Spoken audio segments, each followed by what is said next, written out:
Yeah, so may nagtanong po sa atin, no, galing kay Miss Kishel or Kaishel, so Lavin. So ang tanong po ni ma'am is, hello po, may kapatid po ako sa Taiwan, pwede ba ako magpa-refer sa kanya? Paano po kaya ang proseso? So unang-una po, thank you for trusting po ma'am Kishel or Kaishel sa inyo pong katanungan, and susubukan po nating sagutin yan.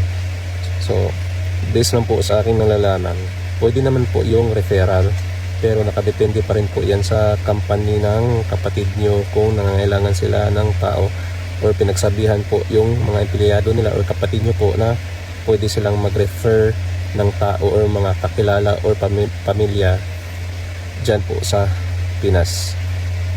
Or pwede din po siya magtanong sa HR ng company nila or supervisor nila kung pwede siya mag-refer ng tao, lalo't lalo na mag-refer siya ng kadugo or kapamilya niya.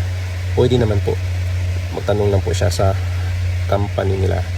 So paano po kaya ang proseso? So ang proseso po niyan, sa aking nalalaman po, is yung agency na in-applyan ng kapatid niyo po, i-refer ka po ng company nila doon sa agency kung saan nag-apply yung kapatid nyo. So doon po kayo i-refer sa ng company nila, so mismong agency na in-applyan ng kapatid nyo. So yun po yung magiging proseso. Tapos yung agency na yun, doon po kayo magpapasa ng lahat ng mga kailangan na documents or requirements na kailangan.